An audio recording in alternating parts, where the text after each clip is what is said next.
Voz Andina Internacional abre el espacio. Rompe el muro. ¿Es la educación un fenómeno social? ¿Se puede hablar de educación sin hablar de pedagogía? ¿Es lo mismo escolarización que educación? La discusión de estas y muchas más preguntas en Rompe el muro. Un programa para docentes, estudiantes y para todos aquellos interesados en la educación. Porque es necesario romper el muro de la educación tradicional. El muro de la educación que reproduce el sistema. Porque los docentes, los estudiantes y las personas son mucho más que otro ladrillo en el muro.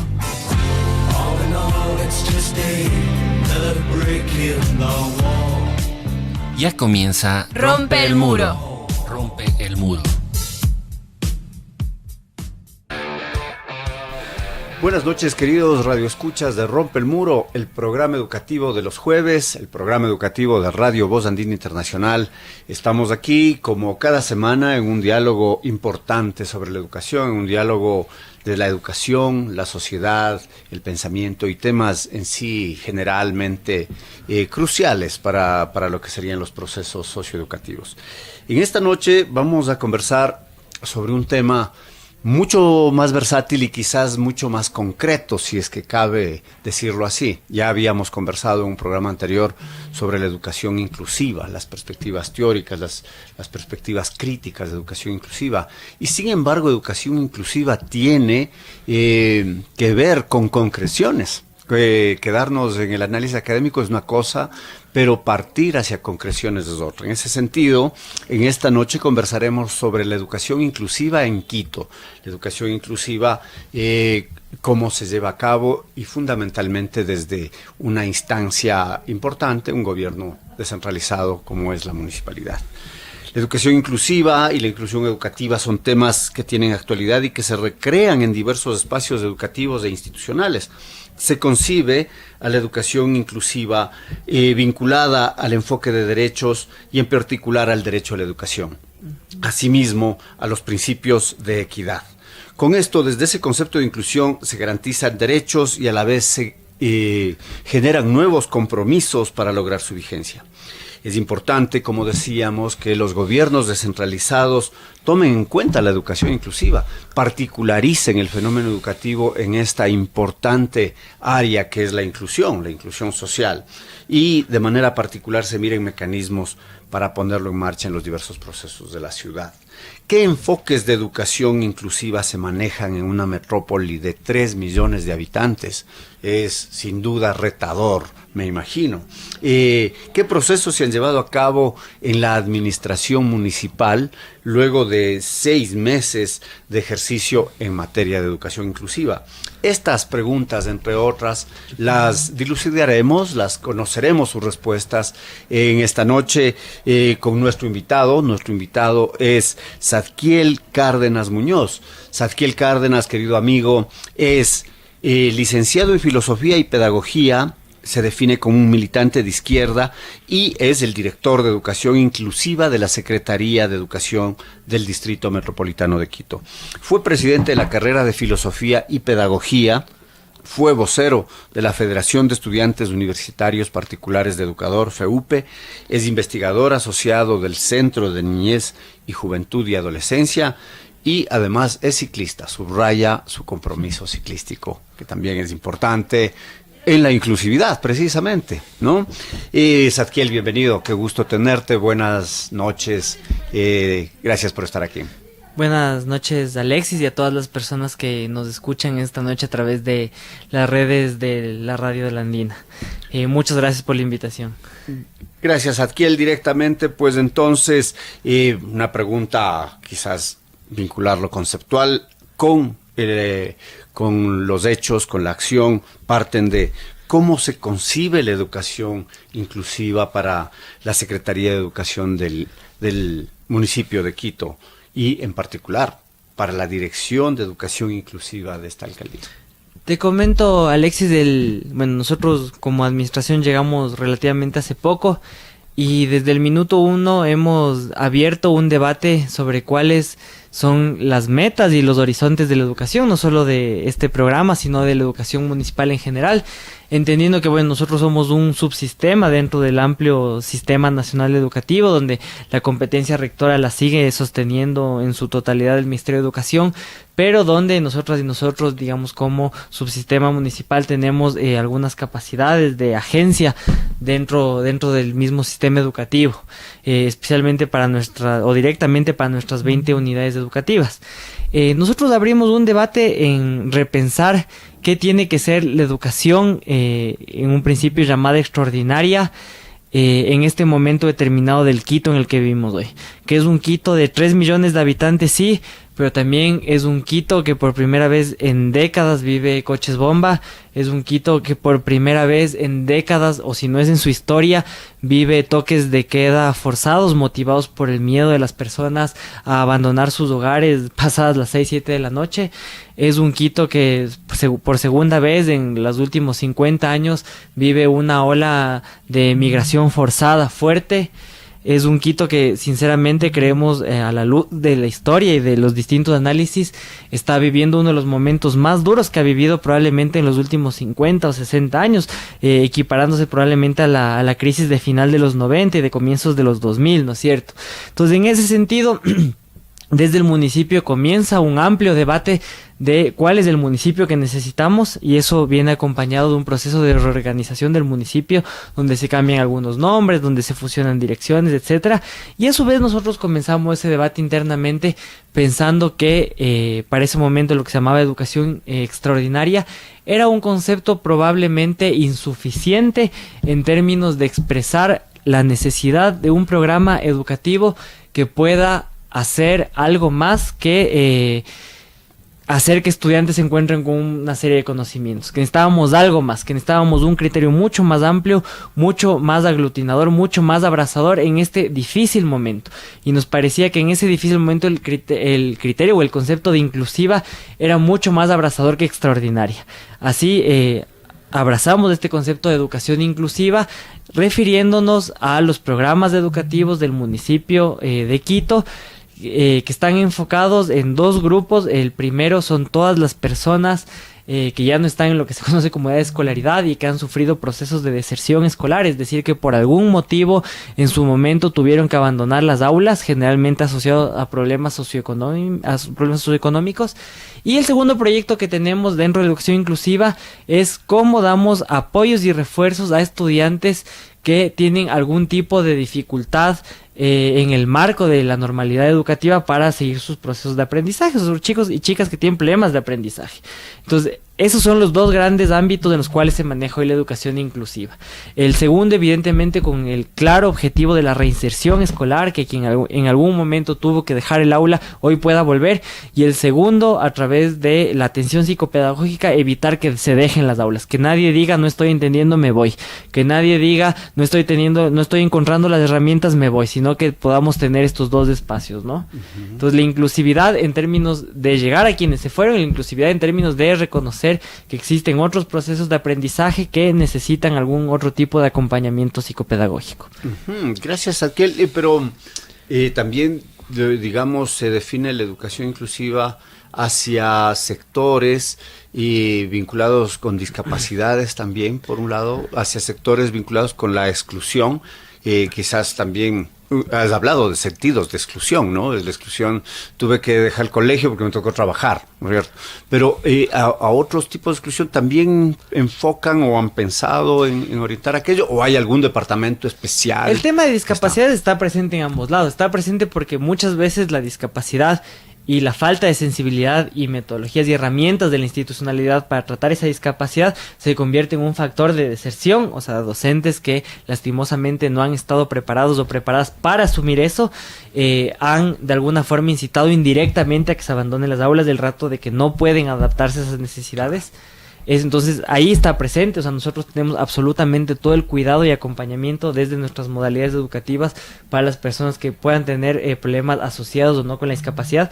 Y en el tema del acompañamiento psicopedagógico lo mismo, nosotros decimos que nuestro acompañamiento psicopedagógico es para personas con problemas de aprendizaje que estén asociados o no a la discapacidad, porque también entendemos que muchas veces pasa por ahí. Entonces también tenemos una serie de profesionales, tanto desde el ramo de la psicopedagogía como, por ejemplo, desde el trabajo social, que puedan acompañar tanto las dificultades que se puede dar en el ámbito educativo, pero también en el ámbito social de las personas de discapacidad. De ahí, indudablemente es inclusiva porque está pensada en sectores que no abandonan la educación generalmente por voluntad, sino porque tienen una serie de condiciones materiales que les obliga o les orilla, digamos, a tener que dejar el aula, ¿no? O sea, generalmente son las condiciones socioeconómicas, pero hay otras condiciones como el tema de los cuidados, especialmente en las compañeras mujeres, del tema de la discapacidad, el tema incluso de la distribución territorial de las unidades educativas. Hay gente a la que no puede acceder a una unidad educativa con facilidad porque no la tienen en sus inmediaciones, especialmente el caso de la ruralidad.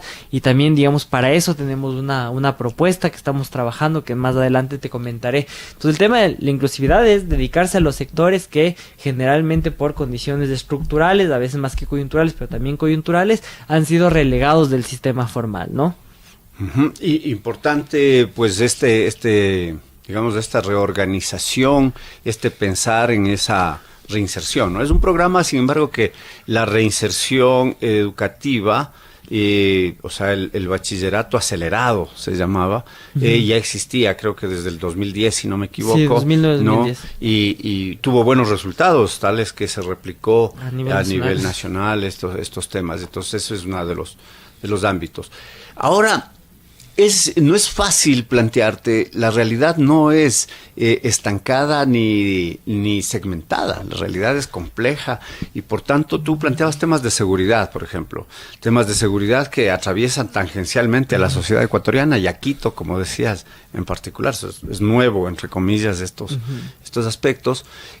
¿Cómo vinculan ustedes, cómo miran la inclusión vinculada a temas de seguridad, vinculada a temas de economía, a las otras secretarías, ¿no? A cultura, vinculadas a la misma realidad que tú planteabas, la organización parroquial, cantonal, la organización rural, urbana, todos esos, antes de ir a la siguiente pregunta que va hacia enfoques estratégicos.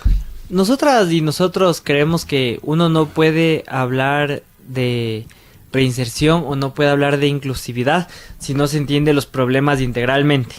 O sea, que el problema no es que el chico dejó el aula. El problema probablemente es que no hay que comer. El problema probablemente es que no hay bus para regresar de noche, si es que estudia de noche. El problema posiblemente es que no tiene con quién dejarles a los hijos o a las hijas porque ya está por eso no estudia, asumiendo una carga de cuidados. Claro. Entonces, entendemos que no es solo abrir un aula donde puedan acercarse personas que tengan una edad más avanzada, sino es entender los problemas integralmente y sobre ese entendimiento integral de los problemas ir avanzando en paquetes de políticas públicas que puedan actuar en distintos frentes. ¿Cómo nosotros garantizamos esta actuación en distintos frentes? Es justamente mediante la articulación en primera instancia interinstitucional entre distintas dependencias del municipio, donde podamos garantizar cosas mínimas. Primero, nosotros desde la Secretaría creemos que tenemos que marcar una diferencia con la nefasta tradición reciente de lo que ha sido la política pública en educación, donde se ha vulnerado el real principio de la gratuidad a través de cobros que se ejercen mediante terceros. ¿Qué quiero decir con esto? Asociaciones de padres que supuestamente autónomamente se organizan para pagar un profesor extra. Eso no es cierto. Lo que están haciendo estos padres es por incitación de las unidades educativas, llegando a cobrar de forma casi obligatoria para cumplir la planta docente que siempre se debió garantizar desde el Estado. Entonces, ¿cómo nosotros decimos que empezamos a entender ese problema? Primero es garantizando todas las condiciones materiales para que a nadie se le cobre un centavo. Y eso pasa por asegurar una planta docente óptima, absolutamente óptima, que no falte ningún profesor, que nadie esté tentado de demos un poquito, ni sé qué, para contratar. Segundo, que nosotros garanticemos servicios como el acompañamiento psicopedagógico y el trabajo social de ser necesario. Nosotros tenemos trabajadoras sociales y trabajadores sociales que están en constante acompañamiento, dando seguimiento, que los chicos no dejen de faltar. Si faltan, se les va a buscar, se les llama, se les da un seguimiento a través, por ejemplo, de otras instituciones como la Secretaría de Inclusión en derivación legal, si es necesario, cuando se encuentran, por ejemplo, casos de violencia de género, etcétera. Pero hablamos solo de las instituciones municipales de educación. Estamos hablando, no, estamos hablando exclusivamente. Vale, hoy en día en las instituciones municipales tenemos el acompañamiento psicopedagógico, que es lo mismo, es compañeros que están haciendo valoraciones de a ver por qué estos compañeros no no les está yendo bien, es un tema de que no están teniendo tiempo, es un tema de que no están teniendo las herramientas, o es un tema de que tal vez los docentes no están buscando esas herramientas necesarias para poder llegar. Tenemos nosotros también un acompañamiento económico en términos de los materiales. Nosotros a nuestros alumnos les brindamos los uniformes, por ejemplo, les brindamos los útiles escolares, les brindamos una memory flash. O sea, estamos brindándoles todas las herramientas para que el posible compro de una lista de útiles no sea una barrera de acceso, como ha pasado ahora, donde hay listas de útiles que se convierten en barreras de acceso, que se convierten en motivos internos de discordia, de bullying, de segregación en el aula, el rato que un niño llega, por ejemplo, con la lista de útiles incompleta. Entonces nosotros estamos garantizando todo eso desde la Secretaría, y aparte de eso tenemos la capacidad de articulación con otras secretarías, como la Secretaría de Salud, por ejemplo, que garantiza un chequeo dental, que garantiza un chequeo médico. Tenemos la articulación con secretarías como Productividad, que nos garantiza un seguimiento, por ejemplo, en la materia de emprendimientos, para empezar a abrir experiencias formativas en el ámbito, digamos, de lo que hoy llamamos de emprendimiento y otras cosas. Tenemos el acompañamiento de la Secretaría, por ejemplo, de Inclusión, a través de las Juntas Metropolitanas de Protección de Derecho, a las cuales se les puede derivar casos que llegaran a través de estudiantes, y así tenemos algunas articulaciones que nos permite esencialmente llegar con un paquete de políticas integrales que lleguen a saldar esas causas estructurales que no les permitieron en su momento. Hoy, específicamente, por ejemplo, junto al patronato, en una de nuestras unidades educativas, por ejemplo, tenemos un aula de cuidados, que es un espacio donde las personas pueden dejarles a sus hijos, hijas, se les hace deberes dirigidos mientras ellos están en clases.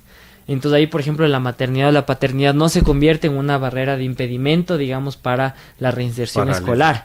Eso para nosotros y nosotras es pensar integralmente el problema. Sí, sin duda. Y una parte de lo que te escucho es una parte importante, quizás, es la coordinación con el Ministerio de Educación y las distintas instancias, me imagino con la Dirección de Educación Inclusiva del Ministerio.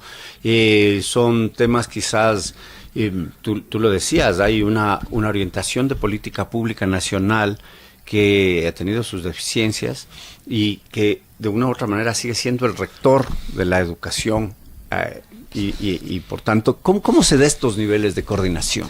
Bueno, el Ministerio de Educación tiene la rectoría de todo lo correspondiente a educación, al menos hasta educación media, de inicial a media. Tú sabes que educación superior ya tiene, digamos, otros entes rectores. El Ministerio de Educación, a su vez, emite los lineamientos, emite los currículos, emite, digamos, las distintas herramientas, planes y programas que nosotras y nosotros como subsistema tenemos que adaptar, y como programa o proyecto tenemos que adaptar.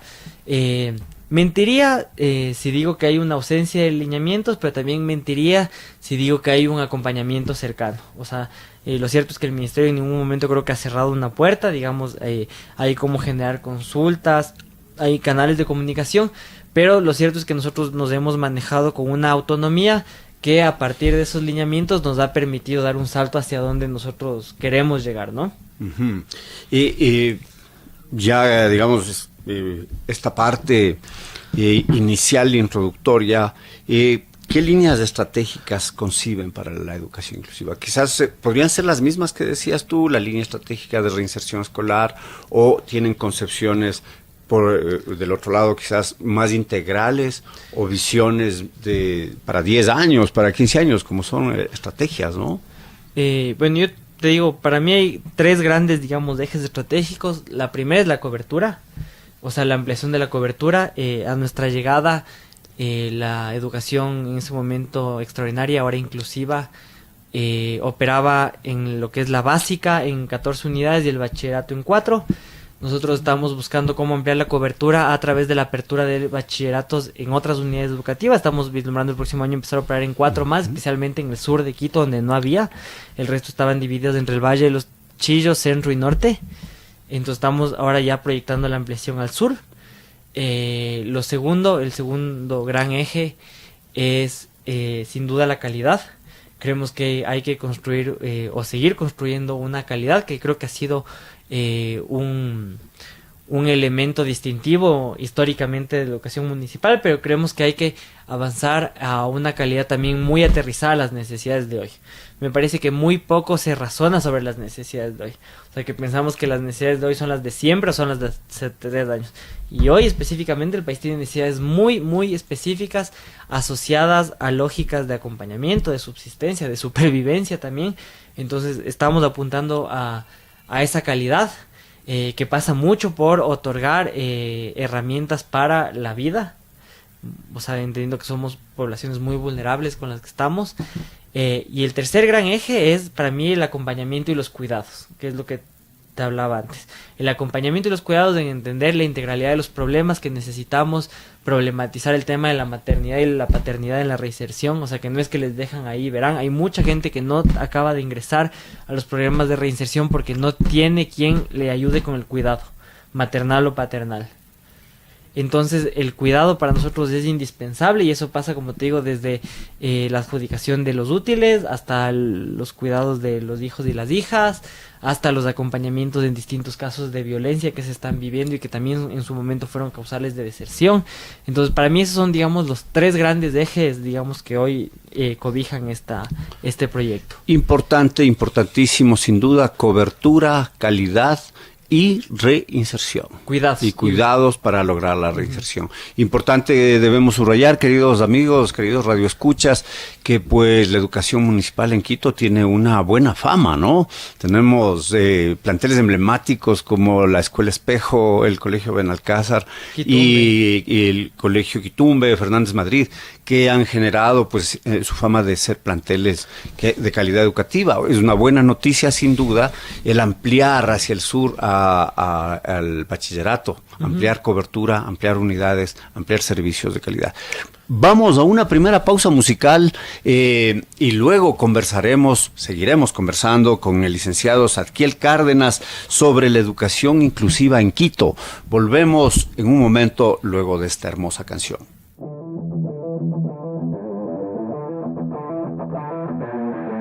Sintoniza Rompe el Muro por Voz Andina Internacional.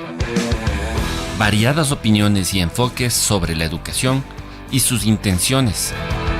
Regresamos enseguida.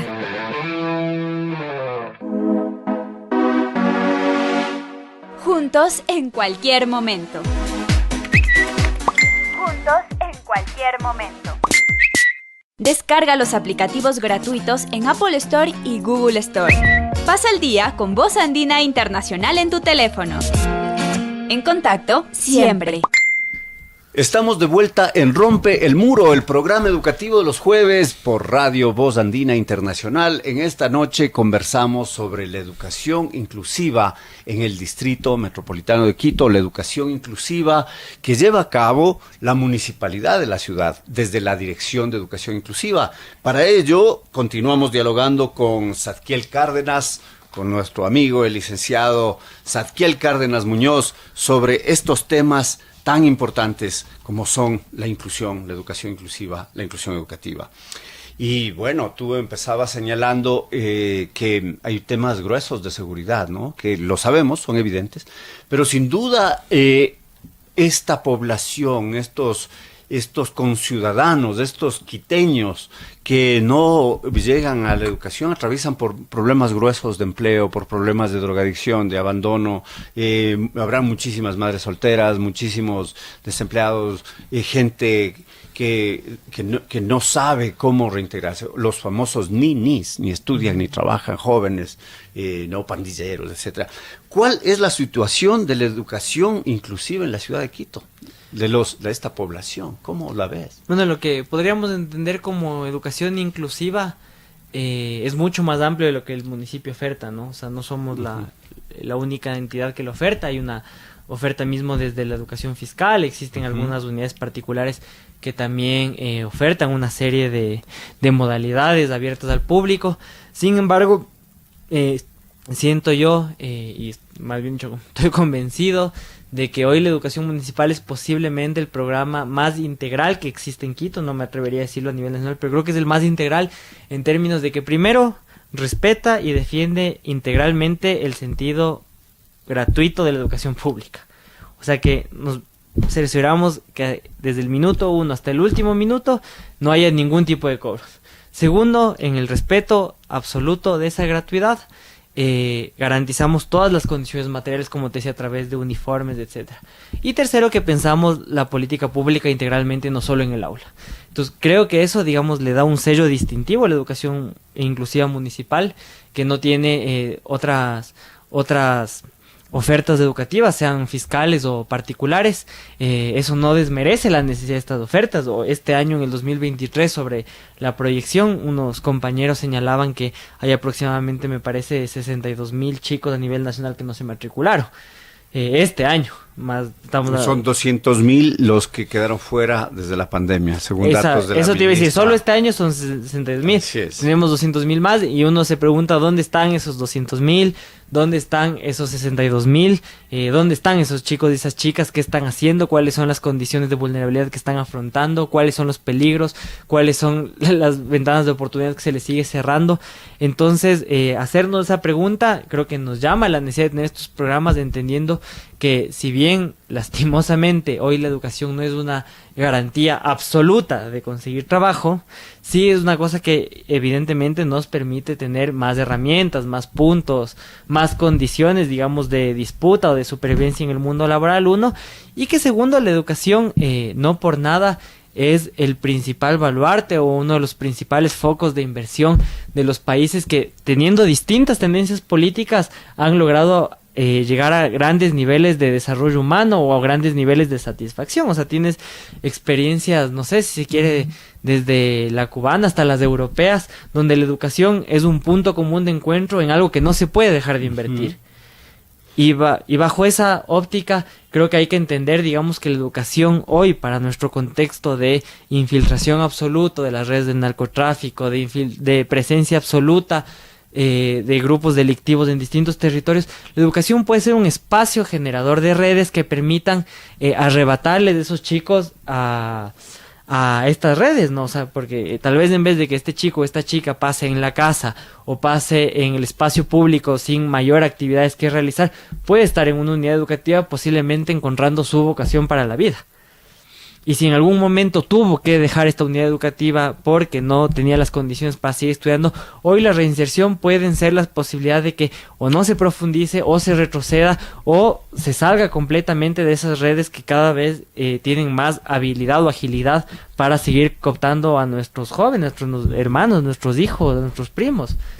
Entonces creemos que en ese sentido la educación sí puede ser una trinchera, y lo dijo Francia Márquez en Colombia, entre sus primeros discursos. Decía, lo que fallidamente se ha invertido durante décadas en armamento para frenar la delincuencia, hoy lo vamos a dirigir a educación, lo vamos a dirigir a salud, lo vamos a dirigir a protección social, porque entendemos que esas pueden ser las respuestas definitivas a una guerra que ningún país de nuestro continente ha ganado. No hay una experiencia en nuestro continente exitosa de lucha contra el narcotráfico, nadie lo ha logrado, y tal vez el único elemento común de todas esas luchas es la excesiva inversión en armamento, en lo que conocemos en seguridad, y la deficiente inversión en seguridad social y en servicios sociales.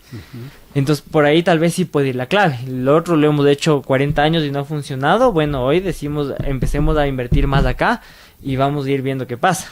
Sí, es importante, sin duda, lo que manifiesta son temas desde la educación, temas desde de ahí las posibilidades de generar redes o círculos virtuosos que permitan evitar la entrada de estos círculos viciosos de delincuencia, pandillaje y muerte, ¿no? Muerte y violencia para nuestros jóvenes.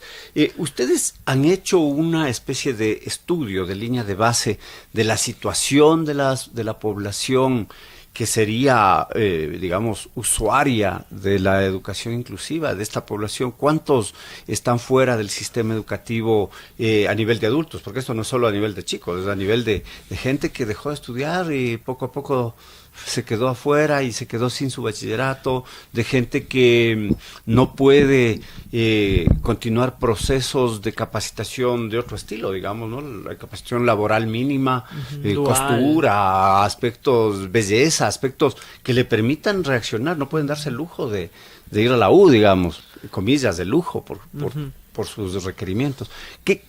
¿Cómo han hecho estudios o cómo están las cifras o la visión general sobre esto? Bueno, primero quien tendría que darnos esos datos desde el Ministerio de Educación, digamos, quién podría... El INEC, y bueno, el INEC ya en este punto me parece que es más un recuerdo que una institución, ¿no? Claro, es una anécdota que una institución. Así es, claro. Evidentemente a raíz del último censo especialmente, ¿no? A mí me fueron a censar 3 veces. Sí. Y claro, uno por decencia, evidentemente les decía, ya me censaron, pero... Sí. Pero ¿cuántos casos así hubieran pasado? Entonces, bueno, es del ministerio quien debería estar manejando estos datos. Lo que sí te puedo decir es que en general históricamente esta modalidad recibía un alto porcentaje de personas cuya deserción respondía a unas condiciones más estructurales y por lo tanto su edad tal vez correspondía a, se podría decir, mayores de 30 años. Hoy tenemos un grupo muy grande que serían lo que yo diría hijos de la pandemia. Menores de 30 años, población yo te diría colegial, menores de 23. 18, 23, 18. Menores de 23 años, eso quiere decir que tuvieron, digamos, su proceso de abandono probablemente entre el 2020 y este año. Claro.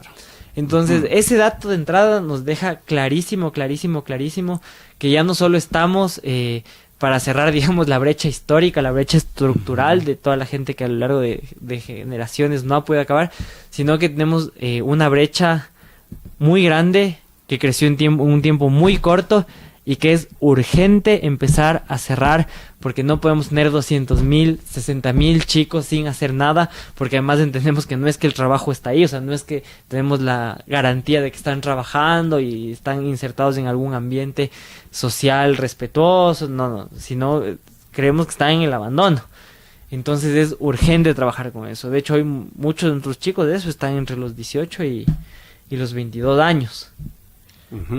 Es un segmento post-pandemia y el otro segmento, pues, que está mayores de 30 que tienen o desean vincularse, ¿no? Completamente. Con esta población, con estos antecedentes, con las perspectivas estructurales, ¿qué obstáculos grandes hay para trabajar y optimizar esta educación inclusiva? Desde quizás, me imagino, recursos, ¿no? Planteamos de que la administración anterior recibió el presupuesto en enero, no se fue en mayo, pero ya dejó comprometidas muchos dineros, o por el contrario, no realizó ejecución ninguna, y son dineros que desde el esquema de la administración pública quizás se pueden perderse si es que no se generan continuidades. Desde eso hasta, qué sé yo, temas de pandillas que se me ocurre, me dice si estoy equivocado, pandillas que no quieren o que evitan que se vayan a gente hacia todo eso. Bueno, cuéntanos estos obstáculos. Yo creo que internamente ha habido un abandono por parte de las cabezas, de las autoridades en los últimos años de estos programas, y creo que eso se demuestra en 2 cosas. Primero, en el histórico de la matrícula de los últimos años, donde se ha estado operando, digamos, con una subejecución de la matrícula de entre un 20 a un 40% más o menos. O sea, teniendo, no sé, un 100% de cupos, un 40% de los cupos dejaban vacíos. Entonces, ¿cómo en una ciudad de 3 millones de habitantes nosotros podemos actuar con la indolencia de dejar cupos vacíos? No es que no hay gente, es que probablemente no estamos pensando cuáles son las herramientas para llegar a esa gente.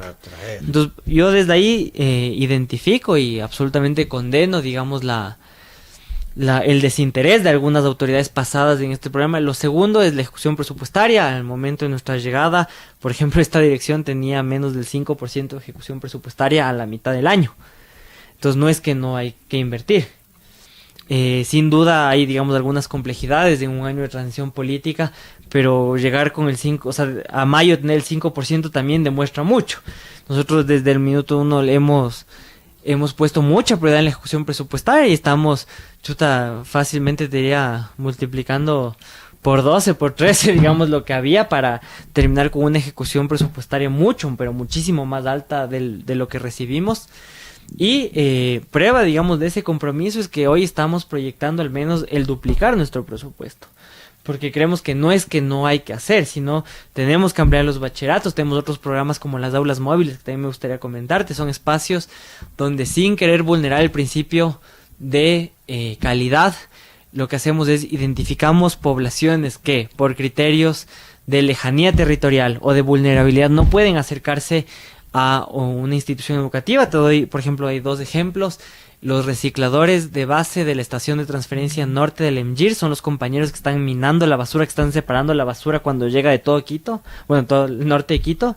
Hoy tenemos un aula con ellos, y la articulación institucional nos ha permitido que la empresa EMGIR, que es municipal, destine un espacio, les adecua un aula con pizarrón, sillas, mesas, todo, y nosotros enviamos los profesores. Y se generan procesos de capacitación, de complexión del bachillerato. Digamos, ellos terminan su bachillerato, pero Ajá. entendemos que compañeros que trabajan 8, 10, 12 horas diarias no se iban a poder acercar a una unidad educativa. Entonces nosotros les enviamos los profesores. O sea, porque lo que nos interesa es llegar. Tenemos otro ejemplo muy parecido con los trabajadores de Maceo, los compañeros recolectores de los desechos, de los residuos sólidos. O sea, los compañeros que están ahí en los camiones. Lo mismo. Tienen una suerte de horarios que no les permite a todos acercarse. Entonces lo que hicimos fue, igual a través de la voluntad y la institucionalidad, adecuar un aula en la empresa en horarios que se ponen de acuerdo, que es más fácil. O sea, ellos no tienen que salir ni siquiera de la empresa, y nosotros les enviamos los profesores. Flexible, ¿no? Entonces, ese tipo de proyectos como las aulas móviles nos demuestran que hay mucho por hacer.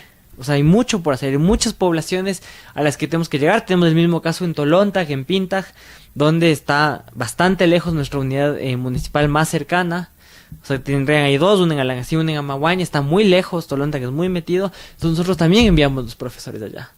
Que de ninguna manera queremos que esto se generalice en términos de que no es necesario los colegios.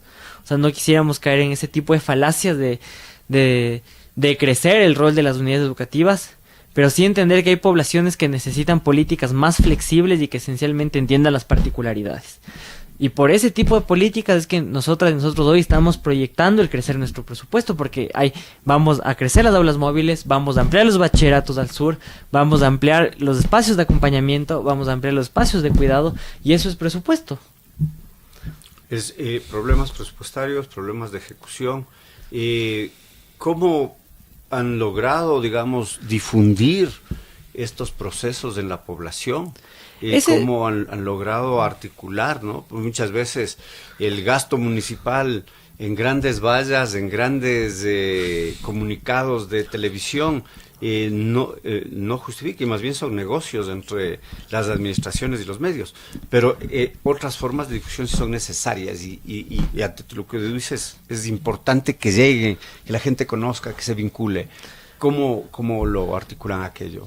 Yo solo quisiera decir, regresando a la anterior pregunta, que un problema grande es que hay un sentido común generalizado que no impulsa que muchas personas se reintegren. O sea, es duro. O sea, el sentido común de la ciudadanía no es, yo no he terminado, voy, o mi mamá no terminó, mi hermano no terminó, que vayan, sino hay una renuencia de la sociedad. No sé, no te podría decir si es por vergüenza o si es por renuncia dificultad. Del individuo, sí, porque yo te digo, hacerlo, o sea, ¿no? ahí existe una dificultad, y es todo un reto llenar la matrícula. Yo te digo, si bien estos años ha habido tal vez algunas autoridades indolentes que no se han preocupado por llenar la matrícula, lo que sí te puedo garantizar es que hay un equipo muy comprometido desde hace muchos años que llegó a un punto este año de salir a pegar panfletos en los postes, en las paradas. O sea que cuando se les propuso, compañeros, es una necesidad imperante que seamos consecuentes con el presupuesto público y esencialmente con la necesidad educativa de los quiteños y quiteñas, que no tuvieron ningún miedo de empezar en barrios que mapeamos como más vulnerables, con más dificultades, de empezar a hacer puertas después de sus horarios de trabajo, por ejemplo. Y de paso, mandarles un agradecimiento y un profundo saludo a estos compañeros y compañeras que se han puesto absolutamente la camiseta, porque no es un tema de colgar en el Facebook, no es un tema de poner las carteleras, sino es un tema de salir a buscar. Y en ese salir a buscar ha sido indudablemente crucial el rol que juegan las organizaciones, porque hay muchas organizaciones de base, desde mercados, desde comités pro mejoras en los barrios, desde asociaciones de trabajadores autónomos, desde asociaciones de comerciantes, etcétera, que tienen identificado compañeros, socios suyos que no tienen el bachillerato terminado. Y en ese sentido, articularnos con estas organizaciones nos permite jugar un doble rol de acompañamiento, ellos desde la organización y nosotros desde la institución. Y ese doble rol de acompañamiento primero fortalece a la organización social, pero también nos permite a nosotros tener un proceso mucho más fuerte. Es importante entonces también procesos de incentivo, ¿no? Absolutamente. Procesos, de quizás redes familiares que te impulsen. Yo conocía pues una persona que dijo, ya soy muy viejo para regresar al colegio, tengo 24 años. Y después tuvo 28 y dijo, ya soy aún más viejo. Pero fue su familia la que le decía, no, dale. Y se reintegró a primer curso a los 33 años de edad. Y se graduó y estudió la U, o sea, todo un proceso de nunca es tarde. Como hay un montón de historias, o sea, hay compañeros que se han graduado y que hoy son docentes. Hay unos compañeros, me parece Unidad Sucre, que me parece son una pareja que tiene alrededor de 60 años los dos. O sea, hay absolutamente todas las historias. Hay compañeros que ya tienen sus negocios, que tienen sus familias, que tienen sus hijos. Hay una compañera que ella y su hija estudian en la misma institución, su hija en la mañana, ella en la tarde. Entonces hay un montón de historias que lo único que nos demuestran es que esencialmente hay que poner oídos sordos ante las palabras de desaliento. O sea, de que no es tarde, que siempre vale la pena y que ventajosamente hoy al menos hay una municipalidad con oídos, brazos y presupuestos abiertos para cumplirle a la gente. Queridos radioescuchas, ya saben entonces, si es que conocen un vecino, un amigo, un pariente que esté y que no haya terminado su educación y que quisiera hacerlo o que ustedes quisieran incentivarle, pues está la Dirección de Educación Inclusiva del municipio que... Dice yo, después Zadkiel nos dará cómo comunicarse, cómo ustedes pueden comunicarse con la dirección para que el centro más cercano a su población, a su barrio, pueda hacer, e incluso, si es que está muy lejano, como los profesores podrían visitar a un colectivo, ¿no? Un grupo ya organizado. Vamos a una segunda pausa musical y continuamos conversando sobre educación inclusiva en Quito. Luego de esta pausa, en el siguiente diálogo conversaríamos con Zadkiel sobre propuestas, iniciativas, sobre qué hacer, sobre cómo comunicar y sobre aspectos cruciales de la educación inclusiva en una proyección nacional. Volvemos en un momento. Usted escucha Rompe el Muro. Los temas de la educación, La instrucción, la pedagogía, la didáctica. Ya regresamos. Juntos, en cualquier momento. Ingresa a nuestro portal www.vozandina.uasb.edu.es. En contacto siempre. Estamos en Rompe el Muro, el programa educativo de los jueves, el programa educativo de Radio Voz Andina Internacional. Esta noche conversamos con el licenciado Zadkiel Cárdenas Muñoz, director de Educación Inclusiva del municipio de Quito, sobre ese tema, la educación inclusiva en la ciudad, la educación inclusiva trabajando, actuando en los barrios, en la ruralidad, en las 3 millones de ecuatorianos, perdón, los 3 millones de quiteños que tienen diversas carencias. Y bueno, como decíamos antes, primero que nada quizás, ¿cómo te encontramos a ti? ¿Cómo encuentra a la dirección? ¿Cómo se comunican los radioescuchas con esta propuesta? Mi recomendación siempre va a ser que tomen contacto mediante, puede ser las redes sociales de la Secretaría de Educación. Pueden encontrarnos en Twitter, ahora ex, y Instagram como Educación Quito, en Facebook como Secretaría de Educación, Recreación y Deporte. A través de estas 3 redes sociales pueden encontrar toda nuestra información, toda nuestra apertura. Ahora estamos abriendo para el bachillerato matrículas en enero también. Nosotros abrimos el bachillerato 2 veces al año para arrancar ahora en febrero. Entonces están absolutamente en los tiempos para poder acercarse a matricular.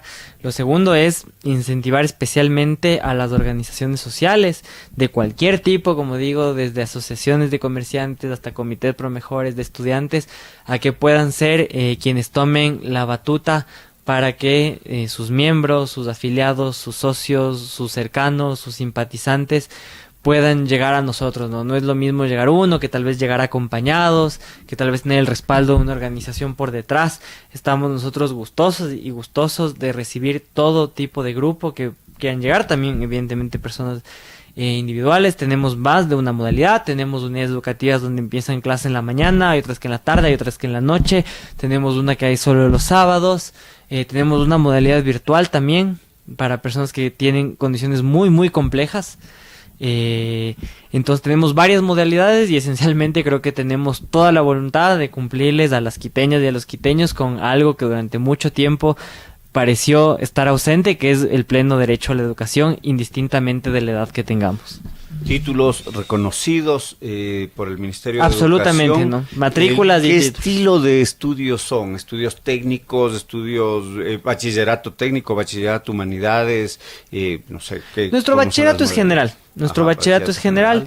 En la mayoría de instituciones. Estamos ahora proyectando el abrir bachilleratos técnicos. Entendemos que eso también requiere otro tipo de inversiones, preparaciones precontractuales y contractuales. Entonces estamos avanzando, digamos, hacia eso. Estamos también caminando no solo como dirección, sino como toda la secretaría a pensar y efectivizar la educación dual, que es cómo yo me puedo educar ya en un ambiente laboral, por ejemplo, que está muy de moda ahora en algunos países de Europa, por ejemplo. Entonces estamos avanzando en la diversificación de nuestras ofertas, siempre bajo el criterio de calidad, pero hoy lo que tenemos esencialmente es nuestro bachillerato general, ¿no? ¿Han articulado temas de pasantías o temas de iniciativas asociativas, qué sé yo, para generar emprendimientos? Nosotros tenemos dos grandes momentos. En la básica tenemos una incubadora de ideas, y en el bachillerato tenemos una materia dedicada específicamente al emprendimiento. De hecho, justo este sábado que pasó, tuvimos en la plazoleta de la Administración Zonal Eloy Alfaro una feria de emprendimientos donde 60 puestos de nuestras 14 unidades educativas fueron a presentar lo que vienen trabajando. Algunos compañeros desde la incubadora de ideas, cosas que les gustaría hacer. Otros compañeros que ya vienen trabajando desde hace años en esto, y otros compañeros que están arrancando con sus emprendimientos. Entonces tuvimos desde compañeros que hacen, por ejemplo, escobas con botellas recicladas, escobas de plástico con botellas recicladas. Tenemos toda una gama de emprendimientos gastronómicos. Tenemos compañeros que confeccionan ropa con igual materiales reutilizables, etcétera. Entonces tenemos toda una gama, porque entendemos que ser consecuentes con el momento de hoy es esencialmente otorgar herramientas para la subsistencia y para la generación de condiciones dignas de vida. Y eso pasa por dar especialmente conocimientos para lo laboral. Entonces tenemos ese tipo de cosas, y bueno, en ese sentido también hay una articulación interinstitucional con la Secretaría de Productividad, con Conquito, pero también externa con empresas que nos brindan, digamos, alguna suerte de asesorías o que buscan vincular a los chicos, ¿no? Importante de nuevo, recalco, subrayo esta palabra, importante, para que los segmentos excluidos pues entren, se integren a una propuesta educativa que, si bien, como decía Zadkiel, no garantiza absolutamente en nuestra realidad capitalista actual el empleo, pero sí brinda ciertos sentidos de equidad, ciertos sentidos de formación necesarios para la vida, ¿no? Para los criterios. Entraron hace 6 meses, tú entraste hace poco menos de 6 meses, sí, ¿no? Entraron como alcaldía, 5, como Pavel sí. Muñoz, me refiero, Sí, hace un poco menos.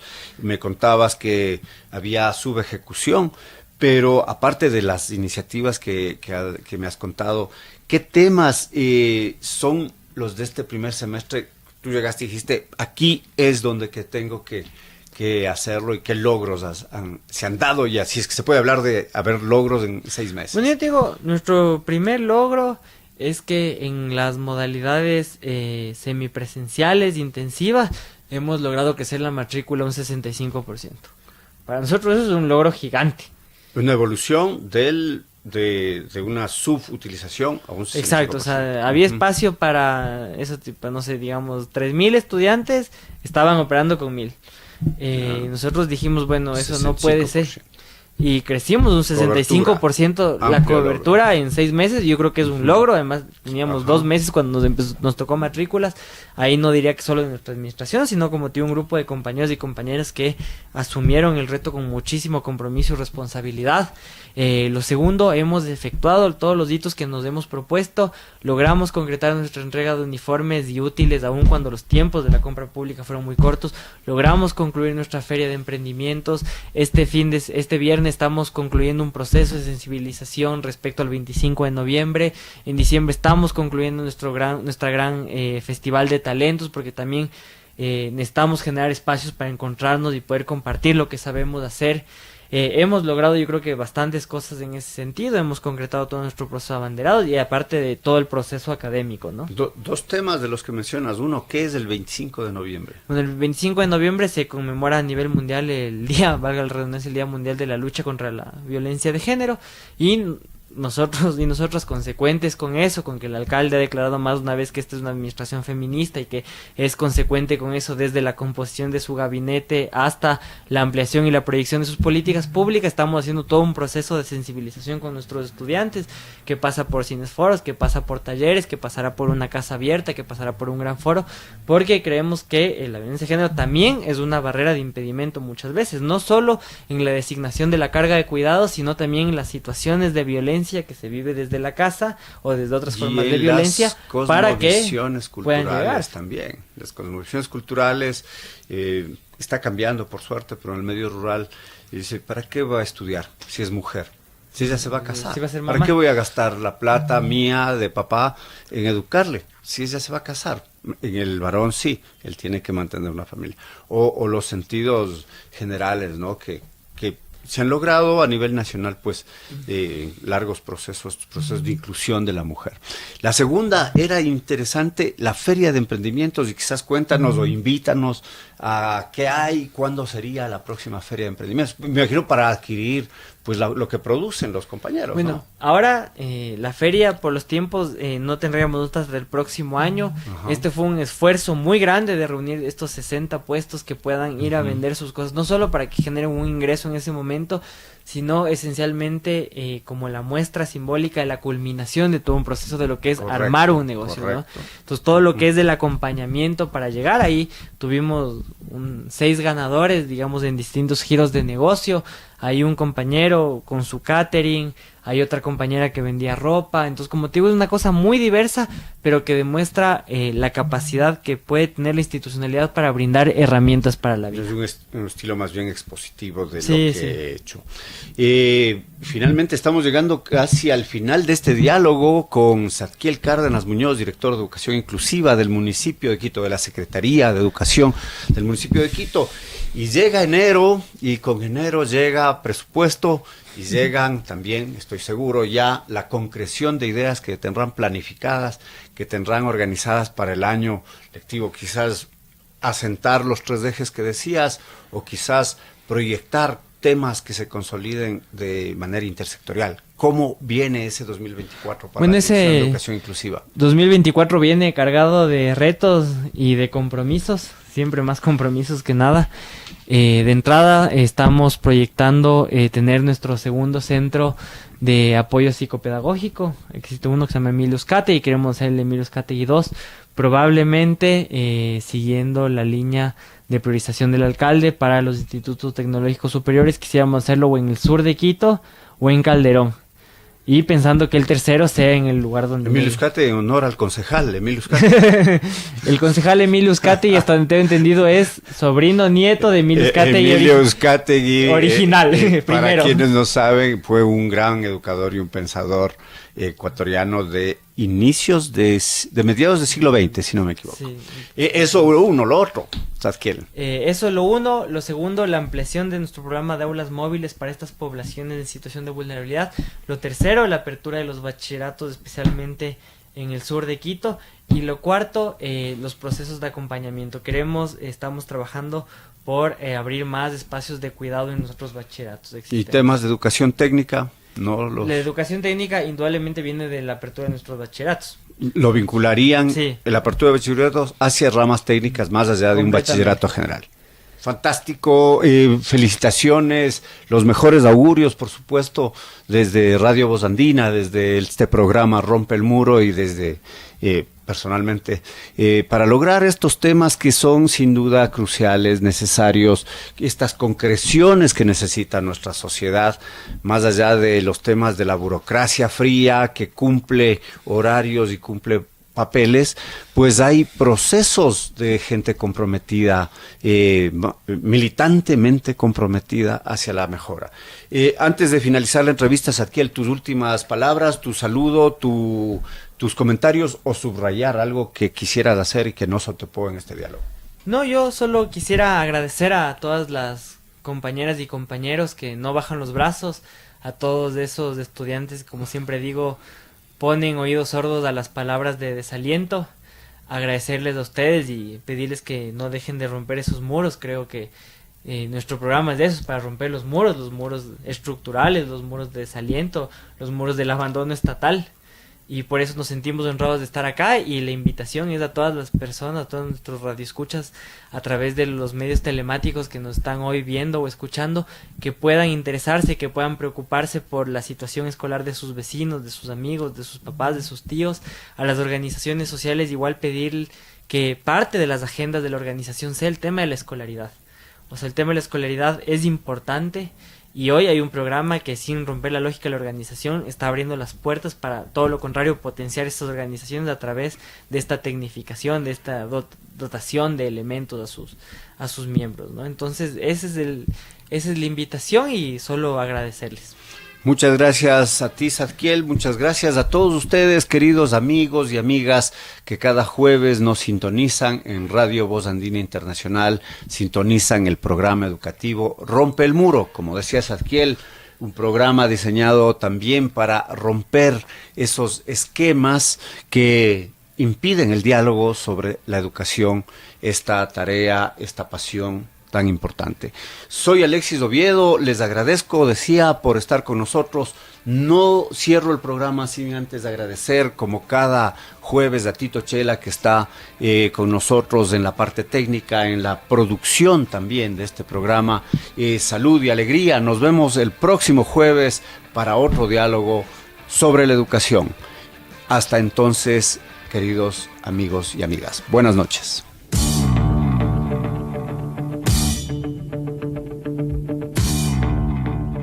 Quedamos agradecidos por su sintonía. El debate y análisis de los temas de la educación como un fenómeno social volverá a ustedes en una semana. Rompe el muro. Rompe el muro. Con la producción técnica de Voz Andina Internacional.